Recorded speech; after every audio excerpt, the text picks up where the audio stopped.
Hello, Judith Hanson here on Saturday. It's about 5ish, I think. I've looked recently, a bit after that. So I hope you're having a good weekend. I hope you're having the opportunity, if you're able to go out, to enjoy the sunshine in between the clouds, but at least it's in between the clouds and not in between the rain. And I think it's going to be the same tomorrow and reasonable for the next week. So, how are you doing? I think, and I'd be very interested in your views, but I've talked to a couple of people about this. I think there's something quite interesting going on at the moment. We've struggled, all of us, with the whole concept of lockdown and not mixing with people outside of your household, and having very strange shopping trips if you are going out and shopping still, and being able to smile and wave at people at a broom handle's distance. And I think, as I've said before, we've all had, me included, we've had bad days when we've felt down or anxious, worried about what's going to happen. And as I've also said before, for many of us, there's a lot to worry about. Health, money, jobs,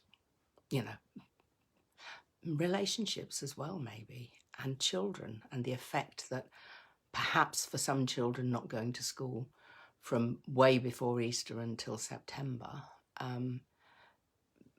There's a lot to worry about. But as human beings, we're very adaptable. And I and other people I've talked to are getting used to this new way of being, and perhaps feeling a bit more comfortable about it. I'm sure if you're trying to work from home and self-school your kids, maybe life's a bit too stressful and you can't wait for it to change. But for a lot of people, it's becoming the new norm. And isn't that interesting? I shared a video on my profile page. I think it was there. It might have been in WhatsApp. Just films taken from around the world where animals are walking through major urban areas, elephants and rhinoceroses and all sorts of weird and wonderful things. And so, nature takes over very quickly, and we, as I say, adapt very quickly. So now they've started talking about, telling us a bit about, that's if you live in the UK, you may be in a different situation if you're elsewhere in the world. But in the UK, apparently next week, we're going to be told something like what the options are. And I'm not sure we're going to get definitive dates and what's going to happen, but, some ideas of where they're going with releasing our confinement a little bit. For a very important reason, they're balancing the economic effects, which are huge, with the health effects. So a sort of very balanced approach with, I still think, limited information. So it's quite difficult. But again, we've got used to a new certainty, and now we're being faced with a new uncertainty. What's it going to be like? When's it going to happen? And probably next week, it'll still be just some ideas, but no certainty.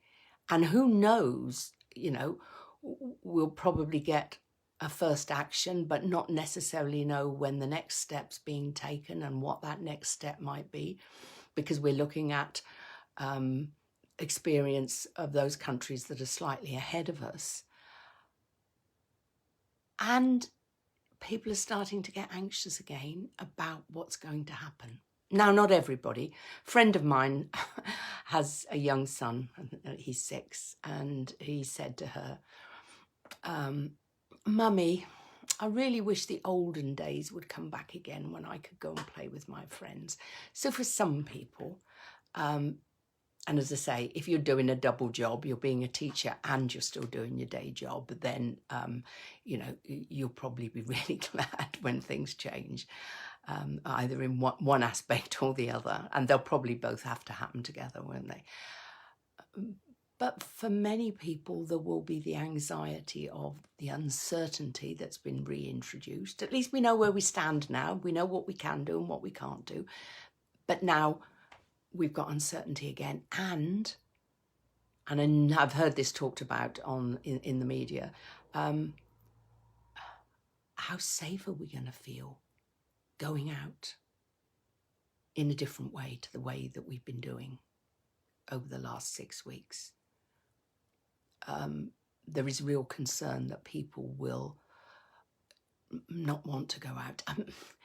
We've been trained in the last 6 weeks, almost brainwashed, I've said in another video, to see home as safe and out there as not safe. And as we get asked to venture out more and more and to do more and more, that's going to be very scary, and genuinely very scary, because the more we're out there, the more likely we are to catch the virus. And then there's the uncertainty of knowing, will we be one of the lucky ones who gets it very mildly, or will we be one of the much less lucky ones who end up being hospitalised? So it's all sort of being thrown up in the air again. And my suggestion to you, and it's difficult to do at the moment, but in your circumstances, imagine what the likelihood is of you maybe having to go back to work, or being able to mix a bit more with family or whatever. Just imagine in your head what it will be like to do those things and how you will feel. And try and imagine it being okay. Because the danger is we're going to do lots of what ifing. Oh, what if I'm going back to work and I've got to travel on the bus or the train, and, and they're saying we've got to wear face masks, and where do I get a face mask from? And apparently we might have to take our temperature, and I don't have a thermometer. And I bought one, which took an immensely long time to come from China. And all the instructions are in Chinese. And apparently my temperature is permanently 36 degrees. So perhaps I'm already dead. I don't know. So, my thermometer is absolutely useless. But, then I can't read the instructions. So maybe I'm doing it wrong. So don't do the, oh my God, it's going to be awful. How am I going to feel sitting on a train with people? Okay, they're a broomstick away, but they're all breathing into the air. No, I can't do. Instead of getting yourself into a worrying, panicky state, imagine yourself in that situation being okay. Perhaps think about something you could have on your phone, maybe a meditation or some music or something funny, anything that's going to distract you from sitting there in a state of panic. From a professional point of view, I'm really worried that people who already had some level of social anxiety will now be in full-blown social anxiety state, which means they'd much rather not leave the house and mix with anybody. And even those of us who've never been anywhere near suffering from that maybe are going to feel a touch of social anxiety. So if now or at any time in the future I can help at all, remember you've got a free half hour with me, and I'm not a clock watcher by any manner of means, so I'm happy to help if I can. Okay then.